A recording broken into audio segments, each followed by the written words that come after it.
talk about today, then you have easy access to it. So hopefully technology will serve us well. And the last slide has my contact information and my favorite website on there. So the last slide you guys can write that down too if you want my contact information. If you have any questions for me, so we're good to go? Good to go. All right. We're good to go? Yeah. Thanks, Brittany.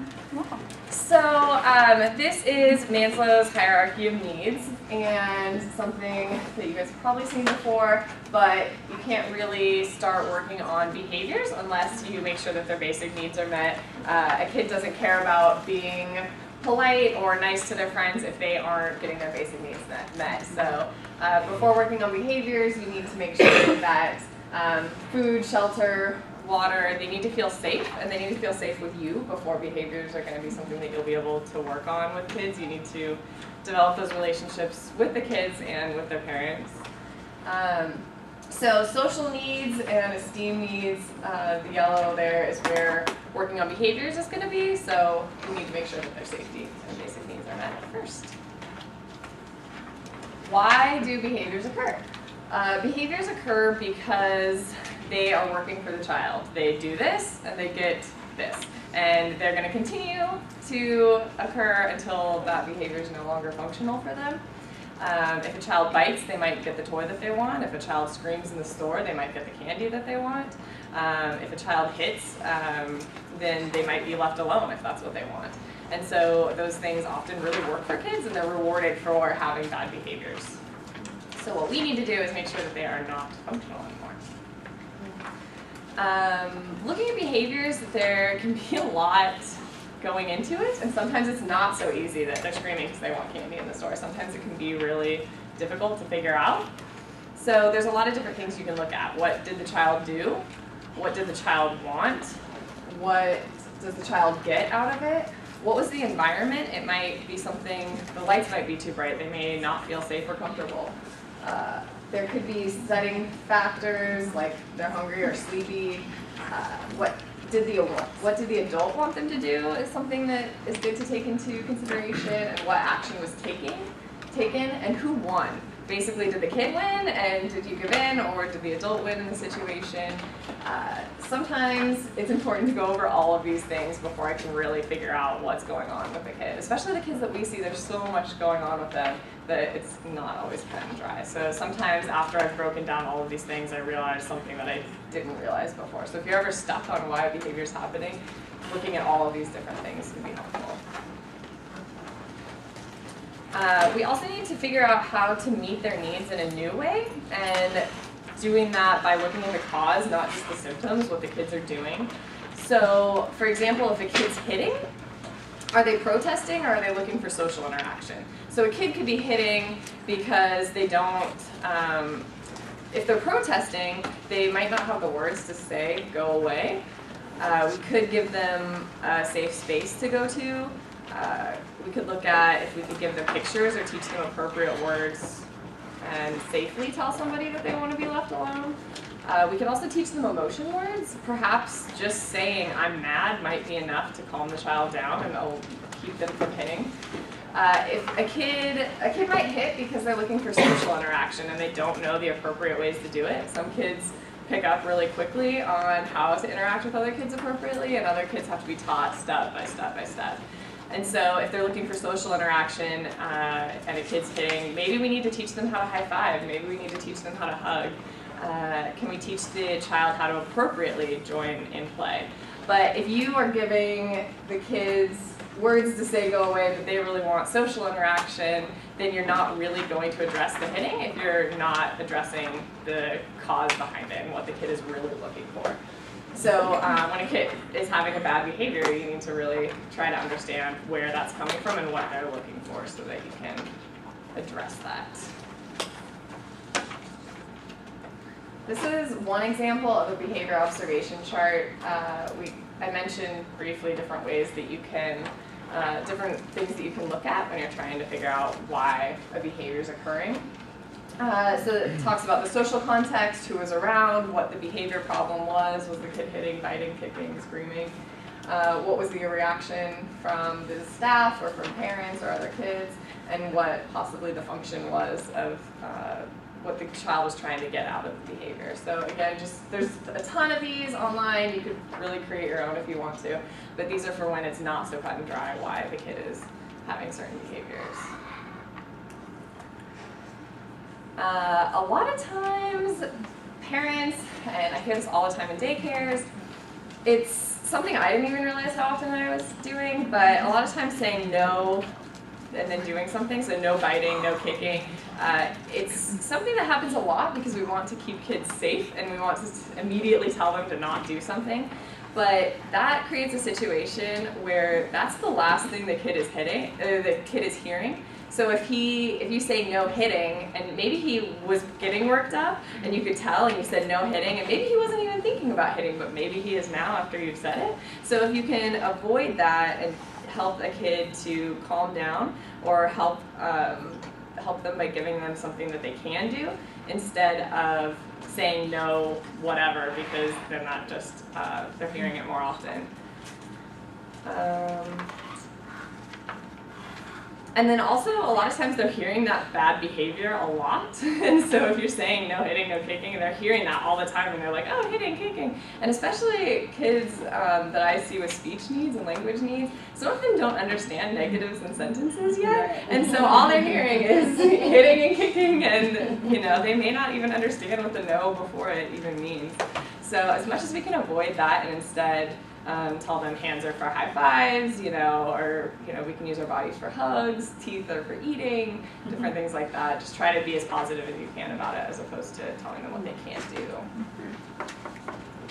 This is a choice board of different things that kids can do. So instead of saying, like telling a kid to calm down, they don't really know what that means specifically. So this is a lot more concrete for a younger child. Getting a teacher or getting an adult, asking nicely, ignoring, say please, play together, share. And it kind of gives them pictures, and a lot of times I say hitting isn't a choice, but here's a whole list of choices in bright colors. Why don't you pick one of these fancy, pretty picture color choices? And sometimes, a lot of times they'll be able to make a positive choice, because there's nothing on this list that would get a kid in trouble. These are all really good choices that a kid can make when they're mad or when something isn't going their way. So you could present the cards to them and ask them what would you want to do? Mm-hmm. How would you do it? I would definitely teach them what each one means first. Oh, so sure. I have somewhere going around is some big ones. Mm-hmm. So I would teach them, I want the toy that you have, and sometimes I would pretend to have a problem and work through it with them and talk about the different cards. A lot of times kids can notice a behavior and help somebody else with it before that's something that they can actually manage on their own. So for kids that have behavior issues, I go into sessions almost every time and say what my feeling is that day, and I just make something up. I say, oh, I'm so tired today because my cat kept waking me up all night long, and so I'm really tired today, and so we'll go over different emotions. Or I'm mad because my brother broke my toy last night and it's still not fixed and I'm so upset about it. And then, hopefully we get to a point where later on in sessions the kids can tell me, oh, Miss Haley, you need to take some deep breaths today and I think you'll feel better.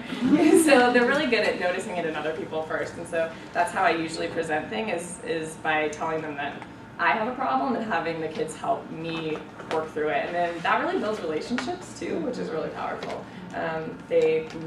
Kids are all, even the ones that get under our skin and drive their parents crazy and drive us crazy, they really, almost all of them really want to please. And providing them an opportunity to help you out can really make them feel good about themselves and build relationships. So that answers the question. And along with that, catching kids being good is a really valuable way to build their self-esteem and build the relationships that you have with them. And this is something that I really try to teach parents too. It can really build relationships between parents and kids, which is really powerful to see, and then they want to work with their kids more often, more likely to follow through on what I'm giving them with homework if they want to interact with their kids. So I teach them good behaviors and then praise them profusely when they're doing things right. Establishing rules at home or school, and then catching them following the rules as opposed to catching them breaking the rules. It just makes kids feel better. Pre-teaching helps them to be more successful.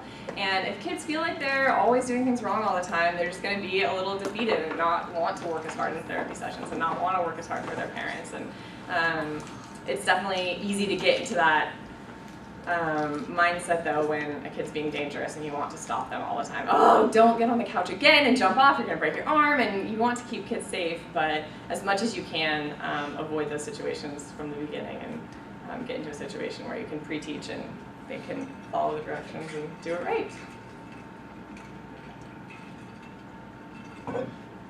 Giving choices is another thing that can really help. It promotes more than a no answer, and so for speech therapists, we love telling people to give choices instead of yes or no questions, because if you say, do you want a cookie, they just have to say yes or no, but if you say, do you want to help clean up toys, or should we play with your sister right now, giving them two choices can make them have to say a specific answer back. I want to play with my sister, or it's time to clean up. This also works with my boyfriend until he realized what I was doing. Do you want to do the laundry or the dishes? And so I'm giving two choices that I want somebody to do, and then they feel like they have a little bit of say in it, but really it's both things that I wanted them to do. So we can kind of trick kids into behaving. If we give them two choices, they, oh, well, that's what you chose, so this is what we're doing. And they, oh, I didn't actually want to clean up. Well, that's what you chose. And so it's kind of putting a little bit of accountability on them, but just a small amount that they really can handle. And they are more likely to participate if it's something that they've made a choice to do. Also, if you ask just, do you want to clean your room, a lot of kids are going to say no. And then you should have to respect it. I mean, you asked them a question, they said no, you allowed them to have an answer you didn't want them to have. So if you give two choices of something that you do want them to do, you can avoid the whole awkward, oh, you said no, but that's actually not what I want you to do. And then you have to backtrack and rephrase it and ask the question again. It'll give you a little bit more power to give two good choices. And also, when I teach this to parents, it again helps build relationships with the kids and the parents working together, both doing things that they want to, having the kids do things that the parents want them to be doing. Kids will do well if they can. Behaviors are not just to drive us crazy or drive parents crazy. A lot of times they can occur because skills are lagging, and we break down toileting for kids into 12 different steps, and sometimes social skills and behaviors need to be broken down into that many steps too. We might be asking too much of the child, and so it may be important to break those tasks down. We can do this with visual schedules. Sharing, cleaning, trading may also need all the steps to be broken down. So sharing isn't just passing a toy, it's going up to a friend, it's looking at them, getting their attention, asking them if they want it, listening to their response, and then passing the toy based on that and being able to give it up, and then being able to wait until it's their turn again. So there's a lot more steps than just, oh, sharing's just passing a toy back and forth. Some kids, it is that easy, but for a lot of kids that we work with, it's not that easy, and they really need it to be broken down.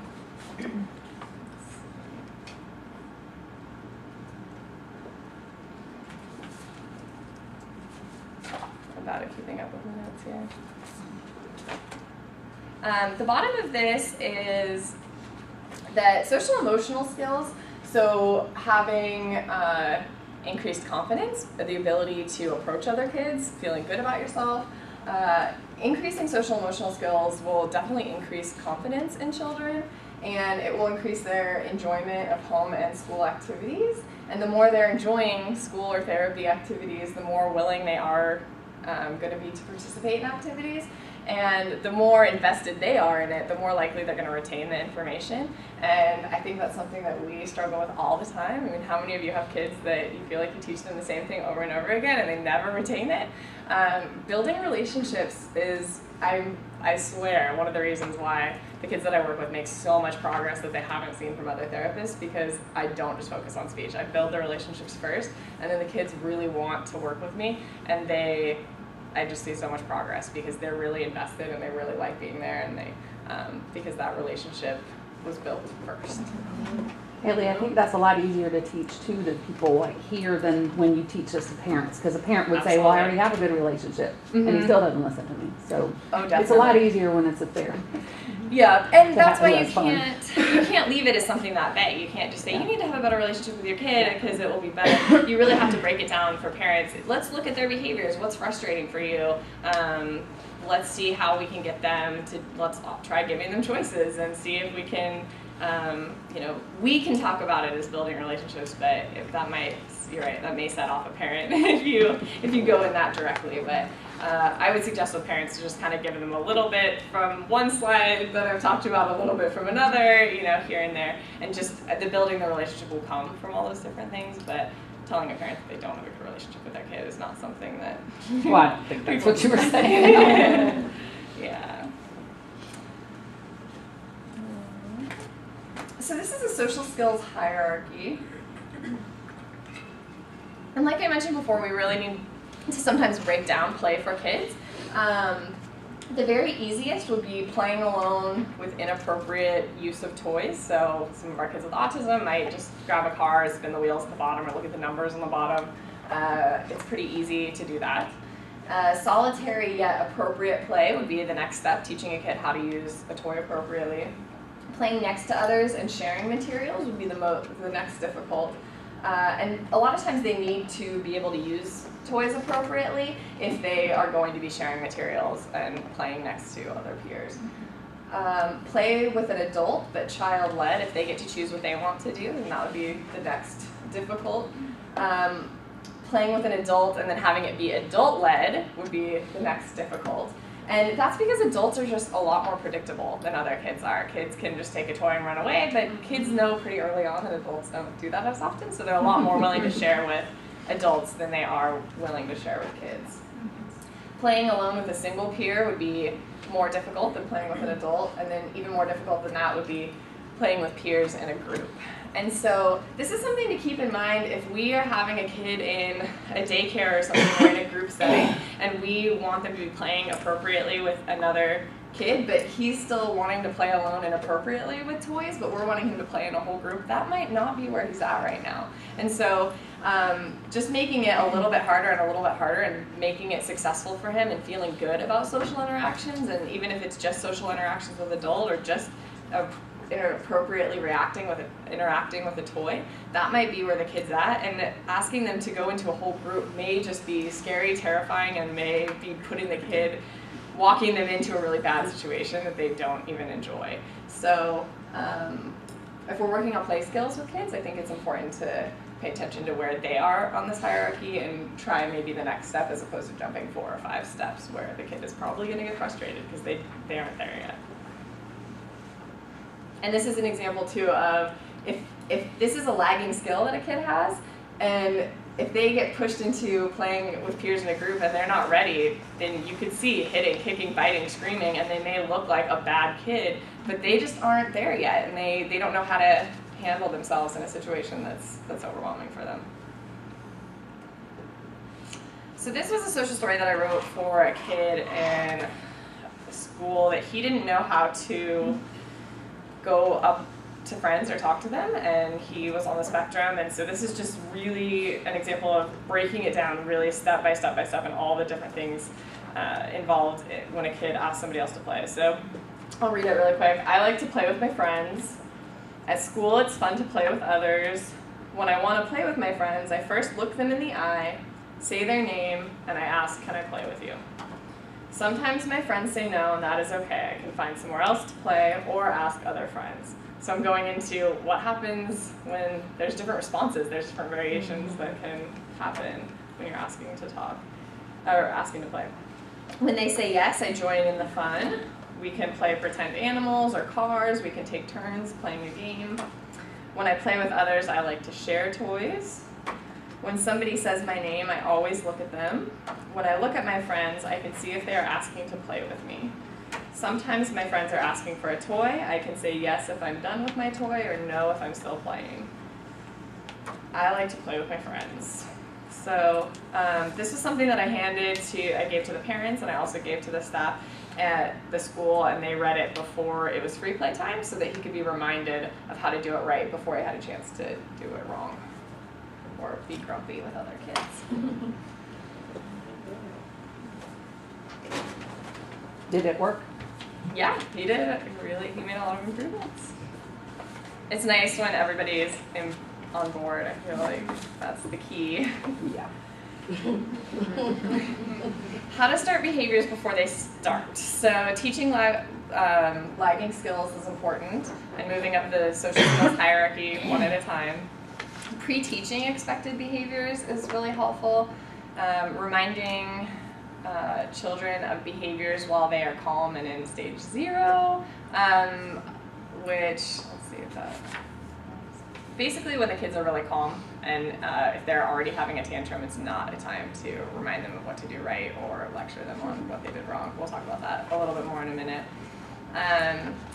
Catching kids being good instead of bad is another way we can stop behaviors before they start, and give attention to the good behaviors instead of their bad ones. Another thing that I like to do is to teach emotion vocabulary really early. So a lot of times people, if you ask them, how are you doing today? Fine, great. That's sometimes all kids hear. And these words and feelings definitely are out there in the world. They're very powerful feelings and emotions, but sometimes they don't have experience with these emotions, or their parents don't say these words very often. They don't hear them from their parents because everybody just says, I'm fine all the time. But sometimes just describing your emotion and having the social emotional skills to just say, I feel this way, can really help and be really powerful for kids. So I teach these, and I always go in and I tell them that I feel a different way every day, and I tell them why I feel that way, and then I ask them. Typically at the beginning they'll just repeat me and they'll say, oh, I'm tired because my cat kept me up too, even if I don't have a cat. But they're trying and they're kind of figuring it out. But as weeks go on, they figure it out, and after they've heard me say different ones, they've learned a little bit more about what these different emotions are. The point in teaching emotion vocabulary early is that behavior or emotions are okay, but behaviors aren't. So you can tell them, I can see that you're mad. Acknowledge their feelings. Acknowledge how they're feeling. But your hitting and kicking is not okay, and so we need to make a better choice, and that's when you can give them the choice board or try something else. But that's kind of where you're going to with teaching this emotion vocabulary early. And again, it builds relationships to talk about how you're feeling. If there's people in all of your lives as adults, I'm sure, the people that just say they're fine all the time are probably not people you're as close to, but the people that you really share your emotions with are the people that you're closer with. And that can happen with kids too. They feel like they're a little bit more a part of my life, even though I'm just making up bogus stories, but they don't know that. So that's, a really valuable tool also. This is the crisis cycle. I learned this from taking a MANT training, and phase 0 is their personal best. Phase 1 is a stimulation or trigger. Stage 2 is when a situation has been escalated. Phase 3 is crisis. They are so upset, they're screaming, yelling, not breathing on the floor, like really upset. Phase 4 is de-escalation or recovery. Phase 5 is stabilization, and then stage 6 is post-crisis, where they're probably tired after throwing a really big tantrum. So the reason I put this on here is because I went to a daycare a couple weeks ago, and a kid cut her hair, and the kid was so upset when the teacher said, I'm going to call your mom about it, and she's going to be really mad. And so then that happened, the kid's screaming, the kid's already upset, she's really, really sad, she's going to be in trouble with her mom. And then she starts to calm herself down, and as soon as she starts to calm herself down, the teacher, she tries to engage with the teacher or something, and then the teacher brings back up that she's going to call her mom. And it's like, no! And then she goes back to crisis, and it's escalating her again. And, so you can stay at the top for a really long time if you keep bringing it up or keep trying to teach in that moment, because the child had not still really calmed down from what was going on. And she's not able to listen. If you're trying to talk or lecture a kid after they're already upset, they just hear wah, wah, wah, wah, wah, wah, nothing's going to go in. So you really need to wait until they're really calmed down. And the best time parents want to say, hey, let's avoid this next time, let's talk about it afterwards, but a lot of times the best time to teach is really at phase 0 or 1, when you see something about to happen, but stopping it before it does, and pre-teaching what they can do and how they can handle the situation in a really positive way. So many people wait until stage 4, 5, or 6 on the right side to teach what they want to have happen, but that's not the time to teach behaviors. And this is something that I really try to teach parents. They're going to listen so much better. They're going to be more likely to do what you want them to do if you remind them ahead of time. And it's hard to remember to remind them ahead of time, but it's really important, and it's going to go in a lot faster. If you try to teach at stage 4, 5, and 6, you'll have to remind them 100 times before they do it right, but they could do it the first time if you pre-teach and remind them right before an activity. And then they're practicing doing it right. They're not practicing doing it wrong and then being lectured, and then practicing doing it wrong and then being lectured again and again. So pre-teaching and helping them to practice do it right is the goal. Any questions about that? You needed to do a training for that teacher. You need to find those scissors prior to the cutting so we don't get the crisis. Yep. So what do you do if a kid is in crisis? It happens. You could do your best, all your best pre-teaching. The kid could be angry or tired or who knows what. It happens. So it's, again, not the time to tell them what went wrong. The best solution, the best outcome once a child's in crisis is to provide them with a quiet area, no electronics, just one person in that quiet area at a time. Social stories, a light, maybe stuffed animals, some calming things that they can do. So we teach the quiet area. It's not a timeout. It's not for when they're in trouble. It's a place that they can go when they feel worked up. When we go and practice sitting in the quiet area, oh, I'm really mad, what do I do? You know, they tell me to go to the quiet area, and I sit in there and hold the stuffed animal for a minute, and then I take some deep breaths, and when I'm ready, I come out, and then I'm ready to play. So this is something we teach even when kids aren't in trouble. It's not just, hey, you need to go take a time out and go to the corner. It's something we practice when they're calm and when they're in phase 0 or 1 of the crisis cycle. And hopefully we've practiced it enough when they're calm that that's something that they can utilize once they do get upset. So this is my behavior best friend, this website, Cephal at Vanderbilt University. They have social stories about being safe, using your words, self-calming skills. They have a solution toolkit on there for classes, and that's where I got some of the social stories. Some of them I wrote, and some of them I got from that website. And the solution board is from that website. I love it. I love those pictures. They can help to teach emotion vocabulary at a young age. There's like a little thing with little guys on it, like a little emotion wheel. There's some of those pictures on there. And again, emotions are okay, but behaviors aren't, so that's what we're trying to teach. Tucker the Turtle, I love, it's a story from that website. And it teaches children to stop, keep their body to themselves, and to breathe. It's best taught before a child is expected to share or play with peers. And again, it's taught when children are at level 0 or 1 on the crisis cycle. So I put it in here, we can take a peek. It is here. Mm-hmm. Yep, and I put it in the slide too. So And y'all, everybody got to see the handout? Is there any way you could send the PowerPoint to us? Yes. Definitely. These are great things. Yeah. So Tucker the Turtle is a terrific turtle. He likes to play with his friends at the school. But sometimes things happen and it makes him really mad. When Tucker gets mad, he used to hit, kick, or yell at his friends. And his friends would get mad or upset when he hit, kicked, or yelled at them. But this is, I know that I said not to talk about this, but it's not specifically what they're doing. And it's at the beginning of the story and not at the end, but it is in here. Tucker now knows a new way to think like a turtle when he gets mad. He can stop and keep his hands and body to himself. He can tuck inside his shell and take 3 deep breaths to calm down. Tucker can think of a solution or a way to make it better. Tucker's friends are happy when he plays nicely and keeps his body to himself. Friends also like it when Tucker uses nice words or has a teacher help him when he's upset. So this is a video of one of the kids. We don't have sound today, but he's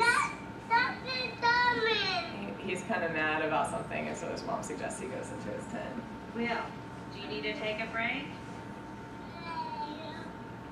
So it wasn't a big fight. It was, do you need to take a break? He goes, yeah, I'm gonna go into my tent. And he does all by himself. He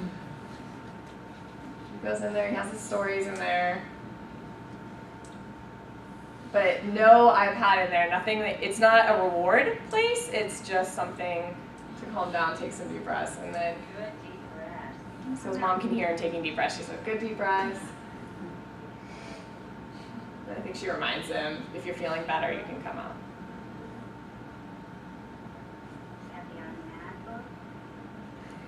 Are you reading the I'm Mad book? But this is another kid. He's reading the story, so there's not too much to look at in this one. But he's a child on the spectrum, and he's memorized every single word in the I Can Use My Words book. And so he's going through it, and we're trying to get him to use his words instead of being upset. So he's reading that. I can be a super friend. I like this one too. Kids think it's cool to be a super friend. I didn't put the whole social story in here, but basically it teaches kids super friends use nice talking, they use gentle hands and feet, they look with their eyes, they listen with their ears, and they take turns with toys. And so these are all things we're trying to remind kids of before they're playing with a group, and so that hopefully they can be successful. Parent relationships are another thing to take into consideration. Parents think that therapy is just for their kids, but we cannot fix them alone. So we need to inform parents about, we need parents because we need them to inform us if they've had any feeding issues or trauma in the past, and that can definitely affect behaviors. If a kid, we could see behaviors come for us apparently out of nowhere if we haven't really taken a look back at what their history is.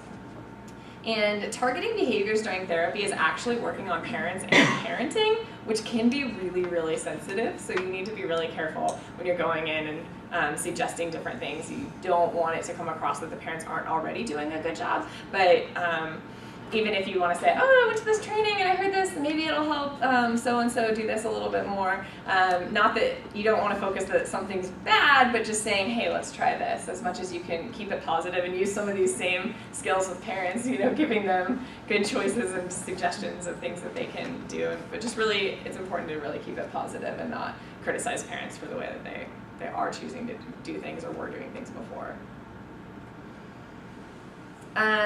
When working with parents, it helps to get the child to like me first, and then that can gain rapport with the parents. So if they are, wow, Haley, so-and-so gets along with you so well, that's so great, then they feel like they can trust me a little bit more, they like me a little bit more. So a lot of times I start with the kids. And I also try to catch parents being good during visits. So if they have done something right, oh, that was so great, I really liked how you did this, and reminding them of all the good things that they're doing in visits, and then they feel good about it. They're excited when I come because I'm telling them how good of a job they're doing. I always get excited when I call my grandma because she's always telling me how great I am when I talk to her on the phone. So I love calling her, but it just feels good to be reminded of all the good things that you're doing, and so parents like to hear that too, and then that can help build your relationship with parents. Using open-ended questions sounds like you're not judging the family quite as much. So, does so-and-so get frustrated easily? Tell me about the most frustrating times of the day for you. And a lot of times the parents will probably tell you things that you've already noticed as soon as you walk in the door. But if it's their idea and something that they've given to you, then they oftentimes feel a little bit more invested in working on the behaviors.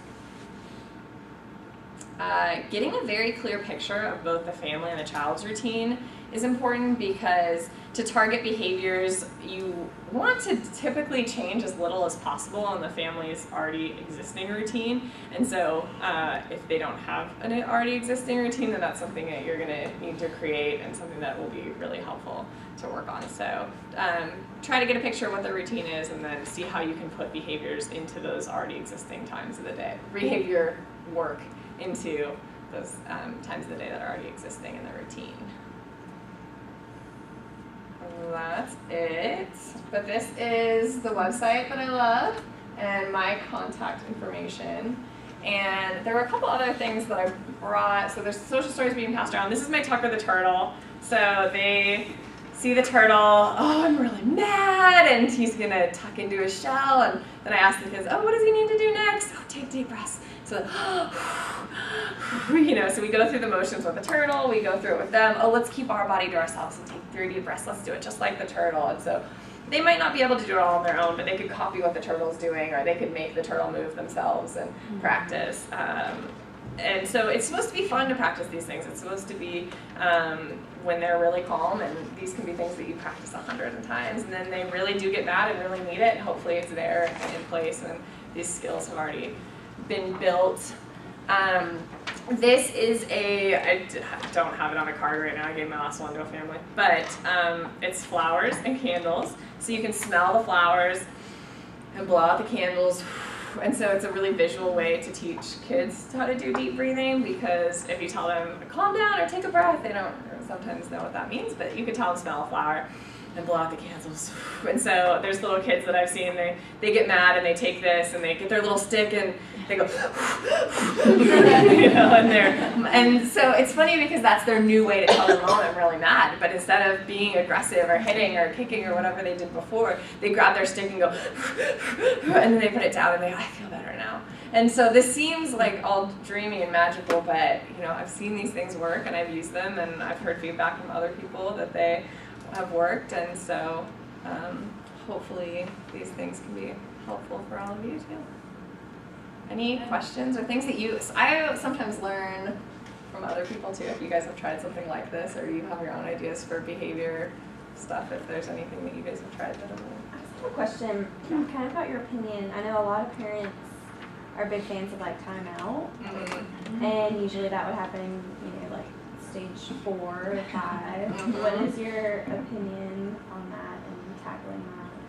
So I would probably try some other stuff first to try to avoid them getting there. I don't think going right in and I don't think you can't tell parents that timeout isn't okay. And that's something that I've noticed a big difference from the Northwest to the South. In the Northwest, it's all about like everybody gets a trophy, nobody is allowed to like spank their kids, and like it is like just, it's very different.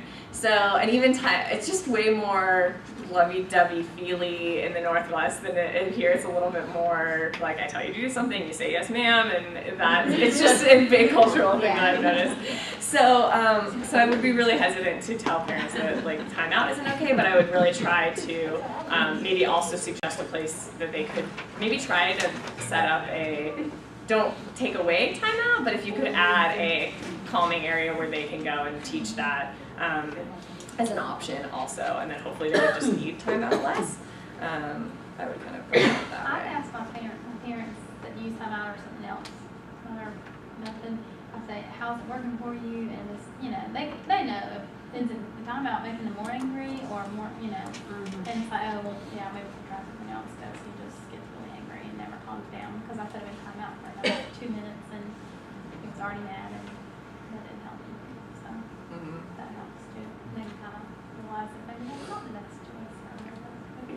Yeah, it's nice if they can come to that realization on their own. Or education, sharing the crisis cycle with them, and maybe parents have never thought about that. You know, they may think that I'm sure that they think that they're doing the best thing possible. They want to teach their kid what went wrong so that they can avoid it the next time, and everybody can be happy, and the kid's not upset, and their ears aren't hurting. But they may not have thought about doing it beforehand. They may, because the situation didn't occur yet. How can you anticipate things? Well, if you look at how often are the kids upset, when are they usually upset, there's usually a pattern. So you can usually figure out a way to pre-teach, but they may not have thought about it, because for them it's like, well, it doesn't exist yet until they're really mad. But it does exist, and those feelings exist, and all of that to build up before they are in a crisis situation. When it comes to the social stories, I have a little boy that could benefit from that. But do you feel like that benefits? It could benefit all children, but he's young. So with the one that you created, that's for older kids. That one has a lot of steps in it. So Yes. that one is a lot longer. The Tucker the Turtle one is a little bit shorter. You can really break it down and make it. Because the one you have, that's individualized. That's for that particular child, right? That's not a general social story. Yeah. So definitely So- take their So level. how would I water it down, like for a younger child? You know what I mean? I'm trying to figure out how I could create one, but for a child or how to make it very basic Mhm. to where the Did you do like a happy face and like an angry face? emojis. Yeah, Really good essentially. website, speakingofspeech.com, and if you go on there and they've got like language and pragmatics and like if you're working on WH questions, you can click on that, and they've got a lot of visual tools, but they also have a bunch of social stories too. Yeah, because all For the different words, things. I don't know if that. It could be as simple Yeah. as I like playing at home. When I play at home, when I jump on the couch, I could get hurt, and then it could be a picture of me getting hurt, and then my mom's sad. It could be like a 4-sentence social Okay. story. It can really be as much or as little as you want. So you just have to look at what the kid's doing, what you want them to be doing, and then the last page is everyone's happy when I do this thing that's I'm supposed to be doing. So it really can be just those 3 pages if you want. This is like what's happening. Do you feel like social stories and transitions go hand in hand? Are they pretty much? Because this kid, he kind of has issues with transitions. Mhm. So I guess Yeah. creating a social story. Yeah, absolutely. Because I use social stories during transition. So before a kid is about to play, once circle time's over, but before he's allowed to play with the group, that's a good time to have a social story. So if you can fill transitions with social stories, or even a social story about transition. Right. So That's when I'm probably done where I'm with getting this, at. Instead, because he has issues with, and when they go out into the community, go out in public, of course he acts out and stuff like that. So, so that's probably what. and if there's a lot of different things going on, he might need 10 social stories, but I would just start with one. So Right. when I am crossing the street, I need to hold my mom's hand. I need to listen to what she's saying. My mom's happy when I hold her hand and cross the street. Like that can be the end of a social story. And I just use Google image search and get the pictures offline. So it doesn't take me too long. I start with all the words. I get a little overwhelmed if I have all the words. If I have like 10 pages, I get overwhelmed. Right, But I that's just write all the words first and then find pictures for each one. Yeah. Okay. So Cool. yeah. But if you want to run one by me, you could. Yeah. email I don't. me Yeah. or So so. I think he'll benefit from that. Haley, I know you already shared some, but would you just review some of the specific strategies you use to build the relationships with the parents or the kids? A lot of it is sharing a lot about myself, not overly personal information, but again, talking about emotions. With parents, you know, it really is gaining the kid. If I show them how much I can do with their kid, then they really want to listen to me. So if their kids are wild when they're with them, but all of a sudden during my therapy sessions they're sitting for 30 minutes and they're so excited about what's going on and really, well, they're like, how did you do this? This is something I don't normally see. And so once I've shown them what I can do with their kids, I can help you. We can try to work on this so that they're doing this at home too, and involving them in therapy, and so they can kind of see what is going on. I think that really helps. So just involving the parents as much as you can, and like I said, starting with your kids usually helps. So that, yeah. Okay, sure. I have a question. Yes. You go ahead. You can go. What are some strategies you use with the overwhelmed parent, especially one with other siblings that are also just as crazy but you don't have anything to do with? Yeah, so I sometimes will involve the whole family if they in the calming area, so we can all take turns going into the calming area one at a time. We can practice it. Let's count to 10, and then it'll be Johnny's turn, and then it'll be Sammy's turn. You can, if the whole family's on board with using the calming area, then that can be really cool to see. The rule there is really just one kid at a time, though, because you don't want it to be like a play fort tent kind of thing. And also having the other kids around, I just try to use it to my advantage and give the parents some ideas. Well, how great would it be if all your kids were making good choices, or if the older kids, they love bossing their younger siblings around. So if they can say, oh, Johnny, you need to use a choice board, and having the older siblings police, and sometimes the parents feel a little bit taken off of them if I can help teach the older kids, even though they're not in my therapy session technically. If I'm teaching the older kid how to use these things and help the younger child use these throughout the time when I'm not there, then that can be really valuable too. And just telling parents, I know that this is a lot of work ahead of time, pre-teaching, and this is definitely adding to what's going on, but if their behaviors decrease and the amount of time that they're tantruming decreases, how great is that? And that will give you more energy. And when parents do some of these things and their kids are happier, then the parents enjoy interacting with the kids a little bit more. They have more patience with their kids. When their kids are generally good, they have a lot of patience for when they're bad. But if kids are generally bad all the time, then they just are, it could be the smallest thing setting them off. And so if you can limit the overall amount of behaviors, then sometimes parents don't feel as overwhelmed and they have more patience for when something does come up. Do you find it's as successful with those parents that are maybe struggling with things outside of their children's behavior, that loss of job, income, maybe they don't have food situations? Like, how do you handle those, like, lower socioeconomic situations where behavior really isn't? Yeah, and if their basic needs aren't met, then it may be not really something appropriate to work on. You can give them tips and tricks, but if they haven't eaten, they don't really care about being good in your session, or they are probably really quick to throw something because they just don't themselves have the patience if they're hungry, or if they haven't slept, or if a lot's going on. So if there's ways that you can kind of help them create a routine or kind of create some stability within that wild home situation, then you may just need to spend some time helping like stability and routine be developed in the home before you can really work on this stuff, as much as it would be great. But I mean, you could try teaching deep breaths or things like that, but it may be hard. I don't know if this would work on everyone's, but I have a 5-year-old and a 3-year-old, and they the 3-year-old will cry and big brother gets upset. So we started something called Warm and Fuzzy. Like, what makes you feel good? When my brother shares with me, it makes me feel warm and fuzzy inside. So we have a mason jar that's on the fireplace, and when it's unsolicited, when I see sharing or when I see encouragement, and we'll talk about it, at the beginning of the week. Okay, we have to fill that mason jar. We get those like cotton balls but different colors. Yeah. And so every time one of them does something nice, or that's not solicited, or it helps out the other, then the jar gets filled up, and they have that visual reinforcement.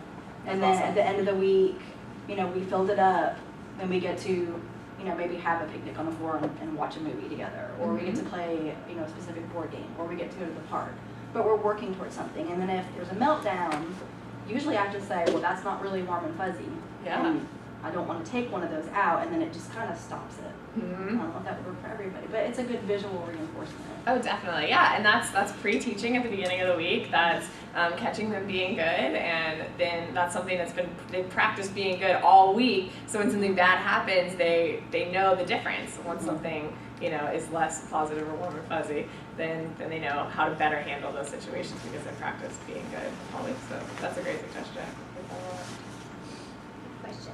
Do you have any suggestions on teaching a child how to share? Like if they're already playing with the toy by themselves appropriately, and you're trying to get them to share with you and interact and take turns, do you have any suggestions for that? Yeah, I just practice, and a lot of times with something that's maybe like if I try to just have one thing around so that they have to. So sometimes I'll bring something special that I have from my house, or that I've told the kids is special from my house. And do you want to hold it? And usually they do. And okay, I'll give you a turn, but we'll have to. And I tell them, but you'll have to give it back because we're going to share. Something that I use a lot is counting. It really helps, even if the kids aren't old enough to count yet. It gives them a distraction while they're waiting to have another turn. So if they pass the toy, I say, "Oh, good sharing," and I give all the praise to somebody that's doing the sharing, and then okay, let's count to 10, and then it'll be your turn. 1, 2, and I see a lot less meltdowns because they have something to do while they're waiting, and then 10's up, now it's my turn. And it also creates a more predictable sharing situation where they know, okay, after 10 seconds, then I'll be getting it back. Whereas otherwise it's like, oh, what if I never get that back again? And if I just have to sit here and all they're doing after they pass it, if you don't give them something to do, is I'm never gonna get back, I'm never gonna get back, this is so stressful, this is the worst day of my life. And yeah. I just read that somewhere. That's so great. I just read that. Yeah. So if you can give them something to do while they're waiting for their next turn, I find that to be really helpful. I just have this one child I work with. It's almost like as soon as I take it out, it's hers, and she's gonna grab it, and she's not letting me you know, get in there and interact with her. It's like it's hers, and she'll like move it away from me, just almost like run and hide with the toy. Well, if it's my toys, I say, well, these are my toys, and your choice is to share, or I put them away. Yeah. And so they sometimes get really mad. Oh, you don't want to share today? Okay, that's your choice, but I'm going to put it back in my bag. And then they get really mad at me for a second, and I wait, and I just take deep breaths, and so they can kind of just watch me. I don't escalate anymore. Oh, this is loud. I need to take some deep breaths. And I wait for them to calm down. And, oh, do you want to try again? Let's see. Do you want to share toys, or do I need to keep it back in my bag? And then we could spend 30 minutes on this, but they get it, and then they go, oh, okay, well, if I want to share, then that's what I have to do. Yeah. So I don't panic when kids scream at me. I know that I'm working on behaviors, and I have to just hold my ground, but they learn and they figure it out. And the second you give in one time, then every other time they know, oh, well, I just need to ask or scream a little louder or cry a little louder. But one of the very first slides, why are they doing it? It's because it's working for them. So if you give them anything while they're screaming or yelling, I just sit and wait. And it's loud, like, oh, that hurts my ears. I may make some comments, but, you know. When you go into the tent, you know it's really bad, right? Yeah, I need to go. When Haley's in the yeah. tent instead. Mm-hmm. So, yeah, just trying to get them to calm down, but never, ever, ever, ever, ever rewarding bad behavior. Because So in that situation where you feel fully in control and you know that you're executing a method, but Yeah. there's a mom sitting there, because I've had this question a lot. Like, Yeah. okay, this parent potentially thinks I'm not in control here. mm-hmm. So what do you do in that situation?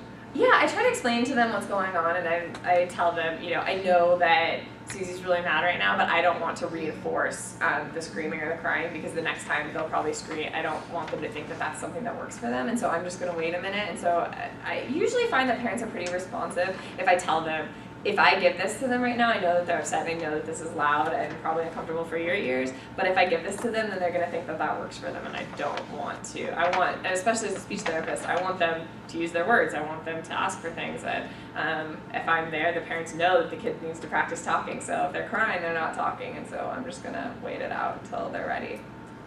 So like, what if they start hurting themselves, like banging their head on and like mom is getting really, really upset? I mean, I had that not happen to me, but like the OT, like mom was like ready to fire the OT because she wouldn't give in, and then the little girl started banging her head, and it was bad. So Yeah. Well, like I said, you can't always try to prevent. You can try your best to prevent these situations, but they won't always happen. You need to intervene to keep the child safe, but I would like hold their head or move them a little bit, but I still wouldn't give them what they want, because then they're gonna go back to banging their head the next time, because they knew it took me all the way getting to banging my head. But if I just go straight to banging my head next time, then I'll get what I want. So they might even skip the earlier stages and just say, well, this is what works, and this is what worked for me last time. And so again, I would make sure the child's safe, give them pillows, put them somewhere that's okay, but have the parent restrain them if they need to, because you don't want the kid to be hurt. But would you hold out and wait, or would you possibly redirect to something else that you want them to do that you know they typically don't like to do, but it's something else that you have in your plan for the day? Oh, definitely, yeah. If you can distract them or redirect them, then that's totally fine, as long as you're not giving them what they're tantruming about. Mm-hmm. But redirecting bubbles, counting if they're getting upset about something, taking deep breaths, or distractions are great. Love distractions. I do have to share a success story because you're here. So Haley came and spoke to our Rock Hill office last month, I think it was, and they were all enamored by this whole thing. I don't know if you guys have seen this, but like the flower and the candle. And I actually had an EI from there call me, must have been like 6 or 6:30. She was so excited because she had taken this into a daycare, and she had wound up staying probably an hour and a half, almost 2 hours at this daycare, because this child that was having a really hard time at the daycare. I mean, just behaviors were just out of control. They were on the verge of kicking him out of daycare. And so she brought in this little thing, and they worked on it for the longest time, and he is now able to stay in daycare, and he's doing a lot. Not that, she just brought in a lot of what Haley had talked about, and this one in particular, because he really, really loved it. He was like, doing like what Haley said. And it worked, and she was so excited about it, and so I wanted to share that success story with you, and as long as with everybody else, but just to say that And so really, they do work if you can use them well. Might be the same one that you got us. So what? What's that? Yeah, we got an email. Yeah, it probably was. And I told her I would share That's so cool. that story with you. But I thought that was really cool, and she was really, really excited about it, because this was a child that, you know, it's not all fixed in one session, obviously, but it's stuff that they can work on. So I thought that was really cool.